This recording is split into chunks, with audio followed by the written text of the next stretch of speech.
teman-teman, dalam video pembelajaran ini kita akan mempelajari materi mengenai tata surya.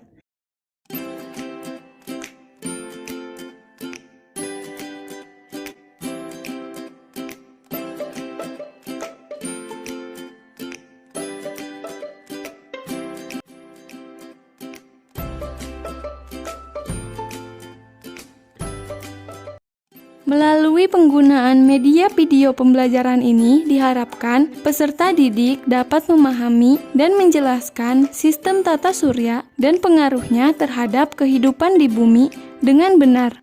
Asal-usul sistem tata surya. Sejak ribuan tahun sebelum Masehi, manusia sudah melakukan banyak penelitian tentang langit dan jagat raya. Sebelum ditemukan teleskop oleh Galileo Galilei pada tahun 1564 sampai 1642, Ptolemus mengajarkan bahwa bumi sebagai pusat alam semesta dan paham geosentris.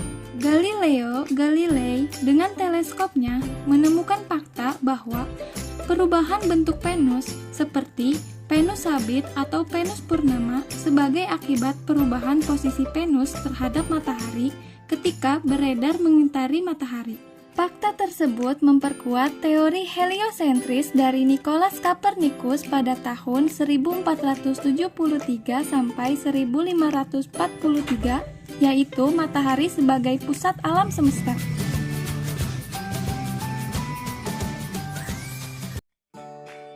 Tata surya adalah kumpulan benda langit yang terdiri atas sebuah bintang yang disebut matahari dan semua objek yang mengelilinginya. Tata surya terletak di dalam satu galaksi. Galaksi yang kita tepati adalah galaksi Bima Sakti. Galaksi Bima Sakti disebut juga Milky Way. Bumi, tempat kita berpijak, adalah salah satu dari 8 planet yang ada di dalam tata surya. Selain 8 planet tersebut, juga terdapat anggota tata surya yang lain, yaitu satelit, komet, asteroid, dan meteorit. Karakteristik komponen tata surya. Komponen tata surya terdiri dari matahari, planet-planet, dan planet-planet kerdil. Matahari berupa bola gas yang sangat besar dan menyebabkan matahari menjadi sangat panas. Suhu di pusat matahari mencapai 15 juta derajat Celcius. Sementara itu, suhu di permukaan mencapai 6.000 derajat Celcius. Energi sinar matahari ini membantu perkembangan kehidupan di bumi melalui fotosintesis dan mengubah iklim dan cuaca bumi. Dampak matahari terhadap bumi luar biasa dan sudah diamati sejak zaman prasejarah.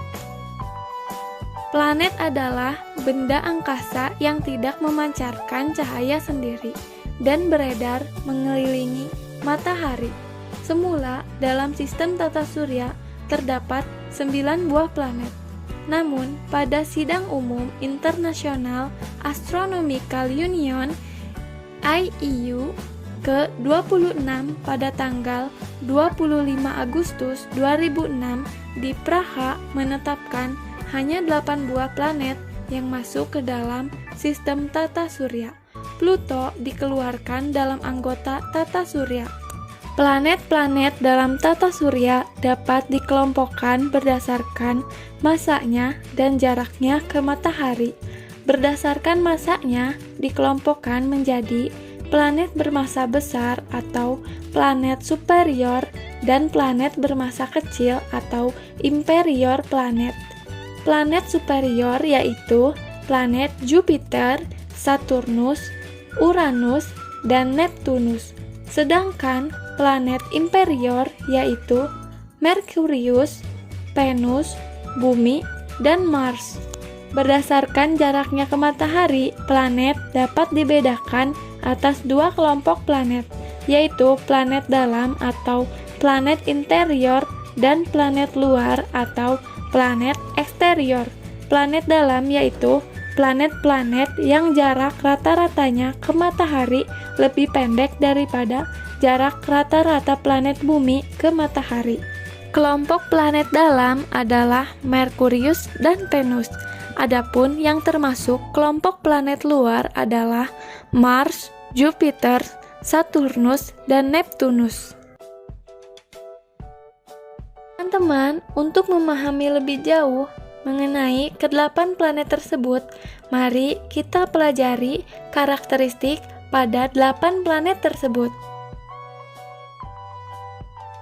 Merkurius. Merkurius, planet yang ditemukan oleh Mariner pada tahun 1975, merupakan planet terkecil kedua sekaligus planet paling dekat dengan matahari.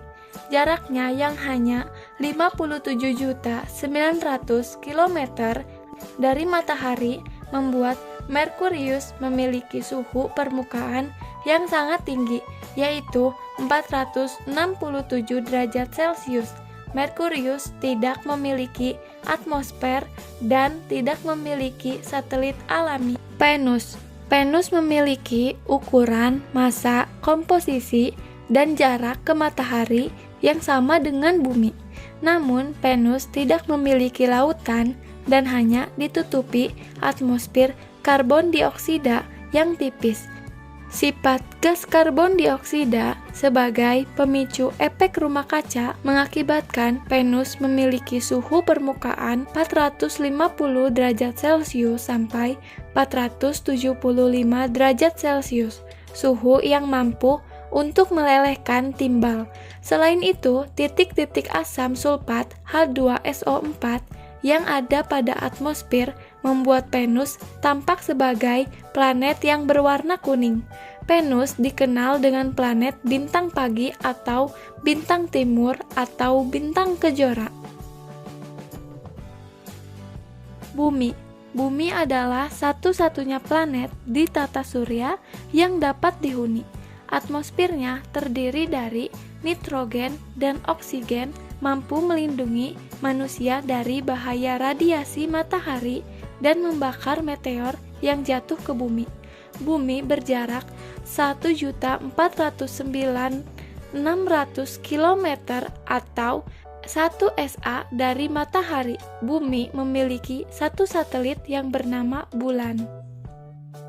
Planet Mars. Permukaan Mars bersuhu minus 125 derajat Celcius sampai minus 35 derajat Celcius.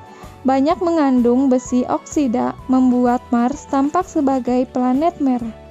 Atmosfer Mars terdiri atas karbon dioksida, nitrogen, dan argon. Mars memiliki dua satelit kecil yang bernama Phobos dan Deimos. Jupiter sebagai planet terbesar di tata surya memiliki jarak 7.078.300.000 km atau 5,20 SA dari matahari. Atmosfer Jupiter banyak mengandung hidrogen dan helium. Hampir setiap waktu di permukaan Jupiter selalu terjadi badai, terutama di titik besar yang tampak berwarna merah. Jupiter memiliki 4 satelit besar dan 63 satelit kecil. Io merupakan satelit Jupiter yang memiliki banyak gunung berapi aktif. Ganymede merupakan satelit terbesar Jupiter yang memiliki medan magnetiknya sendiri. Europa dan Callisto merupakan dua satelit Jupiter yang memiliki lautan es beku. Saturnus. Saturnus merupakan planet terbesar kedua di tata surya yang terkenal karena keindahan cincin es yang melingkarinya. Cincin Saturnus tersusun atas es dan batuan yang sangat besar. Saturnus memiliki lebih dari 47 satelit alami. Salah satu yang terbesar, lebih besar dari Merkurius adalah Titan. Uranus dan Neptunus. Uranus dan Neptunus adalah dua planet gas raksasa yang ditemukan melalui teleskop. Uranus merupakan planet gas yang berwarna biru kehijauan dengan awan tebal yang menutupinya. Periode revolusi Uranus terhadap matahari mencapai 84 tahun. Uranus memiliki orbital yang tidak biasa. Planet yang memiliki 27 satelit alami ini memiliki atmosfer yang banyak mengandung hidrogen, helium, dan metana. Neptunus. Neptunus merupakan planet gas raksasa yang berwarna biru karena atmosfernya banyak mengandung hidrogen, helium, dan metana. Neptunus yang ditemukan pada tahun 1846 ini memiliki 13 satelit alami. Neptunus merupakan planet terjauh dari matahari. Jaraknya 4.497.000 km atau 30,6 SA. Planet-planet kerdil. Sistem tata surya kita juga memiliki planet-planet kecil yang dipandang berbeda dengan planet-planet lain karena orbitalnya tidak jelas. Ceres adalah planet yang letaknya di sabuk asteroid, sedangkan Pluto adalah Eris terletak di sabuk Kuiper. Ceres yang terletak pada jarak 2,7 SA dari matahari ini ditemukan pada tahun 1801. Diameter Ceres sekitar 940 km. Periode Ceres terhadap matahari adalah 4,6 tahun. Pluto memiliki jarak 39,2 SA dari matahari dan periode revolusi selama 248 tahun. Pluto memiliki diameter sekitar 2.300 km dan 3 satelit alami. Sejak ditemukan pada tahun 1930 hingga 2006, Pluto dianggap sebagai bagian dari planet yang ada di dalam tata surya. Eris ditemukan pada tahun 2005 oleh seorang astronom Institut Teknologi California. Eris memiliki diameter yang lebih besar dari Pluto, yaitu sekitar 2.400 km. Eris memiliki orbit eliptik sebesar 38 SA hingga 98 SA dari matahari dan memiliki periode revolusi selama 557 tahun. Eris memiliki satu buah satelit alami yang bernama Dysnomia. Asteroid merupakan batuan yang berukuran lebih kecil dari planet. Asteroid membentuk sabuk yang melingkari di antara planet Mars dan Jupiter. Sabuk asteroid inilah yang kemudian membagi planet-planet dalam sistem tata surya menjadi kelompok planet dalam dan planet luar. Komet merupakan benda langit yang terbentuk dari gumpalan es dan berevolusi terhadap matahari dengan lintasan yang sangat lonjong. Badan komet terdiri atas inti, ekor debu, dan ekor ion. Semakin mendekati matahari, ekor komet akan semakin memanjang. Komet yang jaraknya dekat dengan bumi akan secara periodik tampak saat melintas. Misalnya, komet Halley yang terlihat setiap 76 tahun sekali. Meteoroid adalah benda langit yang bergerak melintasi atmosfer bumi. Jika meteoroid tersebut masuk dan terbakar habis di atmosfer bumi disebut meteor. Namun, jika meteoroid tersebut masuk ke atmosfer hingga sampai ke permukaan bumi disebut meteorit. Meteor yang ukurannya sangat besar tidak akan habis terbakar di atmosfer. Meteor tersebut mampu mencapai permukaan bumi sebagai meteorit dan menimbulkan ledakan yang cukup besar. Dampak terbesar meteorit yang pernah jatuh ke bumi adalah terbentuknya kawah Beringer di Arizona sekitar 50.000 tahun yang lalu.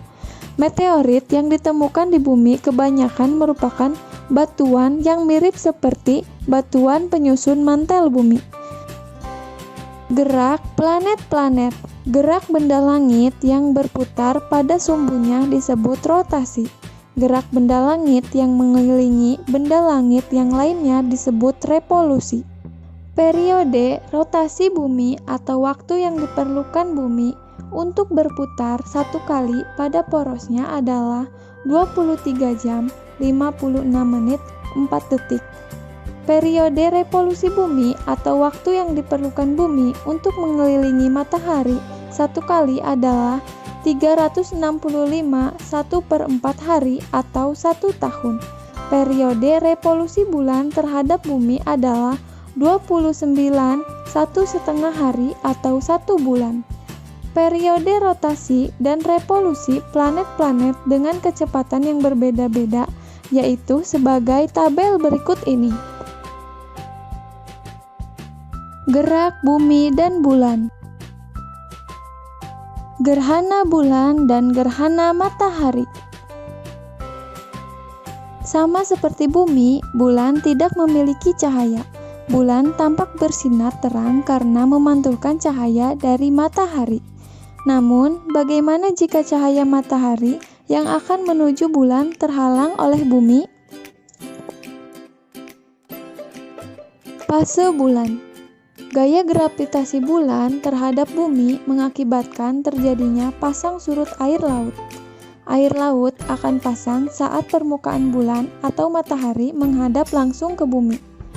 Gaya gravitasi bumi terhadap bulan yang lebih besar daripada gaya gravitasi bulan terhadap bumi menyebabkan bulan berevolusi terhadap bumi.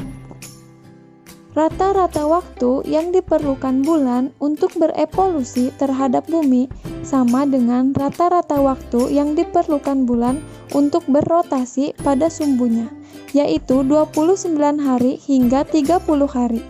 Periode revolusi dan periode rotasi yang sama ini mengakibatkan wajah bulan yang menghadap bumi selalu sama. Sementara bulan berevolusi terhadap bumi, bumi dan bulan juga bersama-sama berevolusi terhadap matahari. Hal tersebut mengakibatkan perubahan fase bulan setiap harinya. Para ahli astronomi mengakui adanya 2 jenis bulan, yaitu bulan sinodis, yaitu fase orbit bulan selama 29,5 hari, dan bulan sideris, yaitu fase orbit bulan selama 27,5 hari. Selain mengakibatkan perubahan fase bulan, revolusi bumi dan bulan terhadap matahari juga mengakibatkan beberapa kejadian langka yang sangat menarik. Di antaranya adalah gerhana bulan dan gerhana matahari.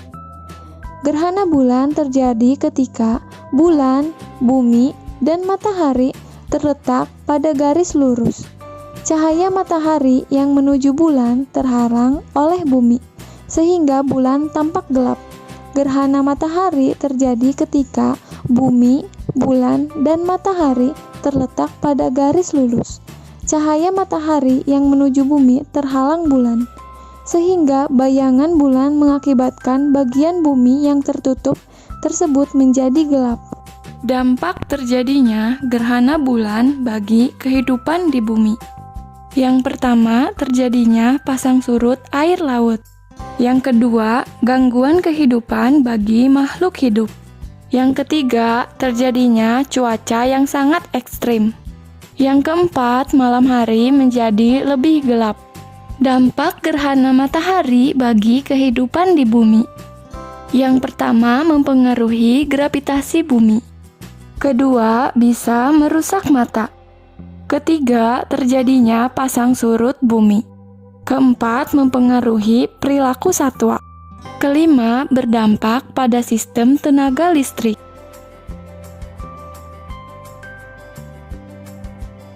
Rotasi, revolusi bumi, dan peristiwanya.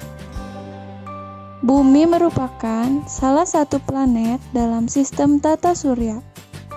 Seperti planet-planet yang lain, bumi juga bergerak, baik bergerak pada porosnya maupun bergerak mengelilingi matahari.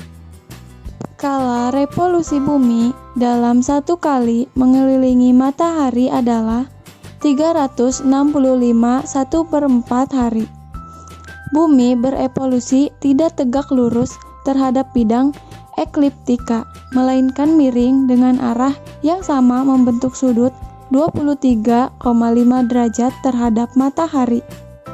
Sudut ini diukur dari garis imajiner yang menghubungkan kutub utara dan kutub selatan yang disebut sumbu rotasi. Selain peredaran bumi mengelilingi matahari, bumi juga berputar pada porosnya yang disebut rotasi bumi. Gerak bumi pada porosnya yaitu dari barat ke timur. Waktu yang diperlukan bumi untuk melakukan satu kali rotasi dengan menempuh 360 derajat bujur adalah 24 jam atau persisnya 23 jam 56 menit 4 detik. Selang waktu yang diperlukan satu kali rotasi bumi disebut satu hari bumi. Ada beberapa peristiwa yang diakibatkan oleh rotasi dan revolusi bumi. Di antaranya yaitu gerak semu harian matahari, pergantian siang dan malam, perbedaan waktu berbagai tempat di muka bumi, perbedaan percepatan gravitasi di permukaan bumi, serta fotoperiode. Gerak semu harian matahari. Bagaimanakah gerakan matahari jika dilihat dari bumi? Matahari selalu terbit di sebelah timur dan tenggelam di sebelah barat. Seperti halnya ketika kamu naik kendaraan, baik mobil maupun kereta api. Seolah-olah benda-benda di tepi jalan yang ikut bergerak. Padahal yang bergerak adalah kendaraan yang kamu naiki. Hal seperti itulah gambaran gerak semu benda-benda langit. Maksudnya, gerakan itu bukan disebabkan oleh gerak matahari, tetapi disebabkan oleh rotasi bumi. Gerak yang tidak sebenarnya ini dinamakan gerak semu harian matahari. Mengapa disebut gerak semu harian? Karena kamu dapat mengamatinya setiap hari atau setiap saat. Gerak semu harian matahari ini disebabkan oleh rotasi bumi terhadap sumbunya, pergantian siang dan malam. Bagian bumi yang menghadap ke arah matahari akan berputar pada porosnya dan akan mengalami siang. Sebaliknya, bagian bumi yang membelakangi matahari akan mengalami malam. Peristiwa ini terjadi secara bergantian. Inilah peristiwa siang dan malam. Kala rotasi bumi 24 jam, coba pikirkan berapa rata-rata panjang siang atau malam hari berlangsung. Panjang periode siang atau malam hari di Khatulistiwa hampir sama sepanjang tahun, yaitu 12 jam. Namun, kadang-kadang ada sedikit perbedaan, yaitu panjang siang tidak sama dengan panjang malam. Bila suatu waktu panjang siang lebih panjang dari 12 jam, maka panjang malam hari kurang dari 12 jam. Perbedaan waktu siang dan malam akan menjadi lebih besar pada tempat-tempat yang jauh dari Khatulistiwa.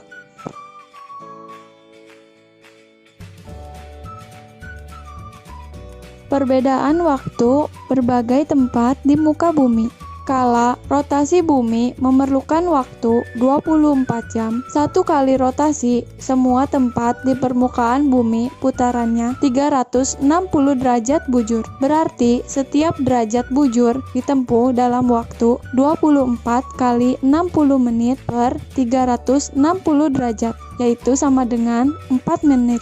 Mengapa di Indonesia dikenal ada waktu Indonesia Timur, waktu Indonesia Tengah, dan waktu Indonesia Barat? Waktu Indonesia bagian barat meliputi Sumatera, Jawa, Madura, Kalimantan Barat, dan Kalimantan Tengah. Waktu Indonesia bagian tengah atau WITA meliputi Sulawesi, Bali, Kalimantan Timur, Kalimantan Selatan, Nusa Tenggara Barat, dan Nusa Tenggara Timur, serta waktu Indonesia bagian timur yang meliputi Kepulauan Maluku dan Papua.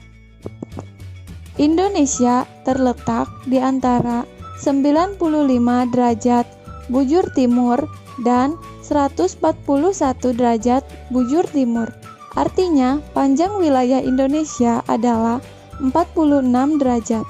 Jika setiap jarak 15 derajat selisih waktunya 1 jam, maka Indonesia memiliki 3 daerah waktu. 3 daerah waktu tersebut yaitu Waktu Indonesia Barat atau WIB, WITA Waktu Indonesia Tengah, dan WIT Waktu Indonesia Timur. Orang-orang yang berada di sebelah timur akan mengalami matahari terbit dan terbenam lebih dahulu. Hal ini dikarenakan bumi berputar dari arah barat ke timur. Daerah yang berada pada sudut 15 derajat lebih ke timur akan melihat matahari terbit 1 jam lebih awal. Dengan demikian, jika kamu berada di Nusa Tenggara Barat, matahari telah terbit, maka teman kamu yang berada di Jakarta baru melihat matahari terbit 1 jam kemudian. Rotasi bumi menyebabkan bumi berbentuk tidak bulat sempurna. Bumi pepat di bagian kutubnya. Bagian ini mengakibatkan jari-jari bumi di daerah kutub dan khatulistiwa berbeda. Perbedaan jari-jari bumi menimbulkan perbedaan percepatan gravitasi di permukaan bumi. Perbedaan tersebut terutama di daerah khatulistiwa dengan kutub. Perbedaan musim dan dampaknya bagi kehidupan di bumi. Musim merupakan akibat kemiringan tetap sumbu bumi yang menyebabkan kutub berganti-ganti menghadap matahari. Jika ditinjau dari bumi, perbedaan musim di berbagai belahan bumi terjadi akibat efek dari gerakan semu tahunan matahari. Belahan bumi utara dan selatan mengalami 4 musim, yaitu musim semi, musim panas, musim gugur, dan musim dingin. Pada saat matahari tepat berada di atas suatu daerah, maka daerah tersebut akan mengalami musim panas. Namun, jika matahari berada jauh dari suatu daerah, maka daerah tersebut akan mengalami musim dingin. Letak matahari pada tanggal 21 Maret sampai 21 Juni bergerak menuju belahan bumi bagian utara. Hal ini mengakibatkan belahan bumi utara mengalami musim semi dan siang hari yang lebih lama. Belahan bumi selatan mengalami musim gugur dan siang hari yang lebih pendek daripada malam hari. Pada tanggal 23 September sampai 22 Desember, matahari bergerak menuju belahan bumi bagian selatan. Belahan bumi utara mengalami musim gugur dan siang hari lebih pendek daripada malam hari. Belahan bumi selatan mengalami musim semi dan siang hari lebih lama. Tanggal 22 Desember sampai 21 Maret, belahan bumi bagian utara mengalami musim dingin, sedangkan belahan bumi bagian selatan mengalami musim panas. Bagian bumi yang terletak antara 23,5 derajat lintang utara dan 23,5 derajat lintang selatan, daerah tropis tidak mengalami pergantian musim. Daerah tropis seperti Indonesia mendapatkan cahaya matahari di sepanjang tahun. Fotoperiode. Periodisitas radiasi matahari merupakan lamanya matahari memancarkan sinarnya ke permukaan bumi dalam kurun waktu 24 jam. Adanya rotasi dan revolusi bumi akan mempengaruhi lamanya periode siang dan malam di berbagai tempat di bumi. Salah satu dampak perbedaan panjang siang dan malam dalam kehidupan sehari-hari dapat kamu lihat pada tumbuhan di sekitarmu. Apakah kamu setiap saat sepanjang tahun dapat menikmati buah kesukaan? Tidak semua buah dan bunga dapat kamu temukan sepanjang tahun, bukan? Hal tersebut dapat terjadi karena lamanya periode penyinaran matahari atau fotoperiode dapat mempengaruhi lamanya fase-fase suatu perkembangan tanaman tertentu. Fase-fase perkembangan yang dapat dipengaruhi oleh fotoperiode diantaranya adalah perkecambahan, pertumbuhan vegetatif, dan fase perbungaan. Berdasarkan fenomena tersebut, beberapa tanaman membutuhkan lama penyinaran yang berbeda untuk mendorong fase-fase perkembangannya. Berdasarkan respon tumbuhan terhadap fotoperiode tersebut, tumbuhan dibagi menjadi 3 golongan, yaitu tumbuhan hari panjang, tumbuhan hari pendek, tumbuhan hari netral. Tumbuhan ini merupakan tumbuhan yang menunjukkan respon berbunga lebih cepat apabila siang hari lebih panjang. Batas waktu kritis penyinaran tumbuhan harinya panjang adalah sekitar 12-14 jam. Contoh, bayam berbunga jika siang hari berlangsung selama 14 jam atau lebih. Lombak, selada, dan kebanyakan tumbuhan sereal merupakan contoh tumbuhan hari panjang. Tumbuhan ini merupakan tumbuhan yang menunjukkan respon berbunga lebih cepat apabila siang hari lebih pendek. Batas waktu kritis penyinaran tumbuhan hari pendek sekitar 11-15 jam. Contoh tumbuhan hari pendek antara lain krisantem dan beberapa varietas kedelai. Tumbuhan hari netral. Tumbuhan ini merupakan tumbuhan yang respon berbunganya tidak dipengaruhi oleh panjang hari. Tanaman-tanaman yang ada di daerah tropis yang mengalami 12 jam siang dan 12 jam malam dapat berbunga terus-menerus sepanjang tahun. Misalnya, tomat, padi, dan belion tidak terpengaruh oleh adanya fotoperiode dan berbunga ketika tanaman mencapai tahap kematangan tertentu dan tidak peduli seberapa panjang siang harinya tersebut. Pengaruh radiasi matahari terhadap kehidupan di bumi.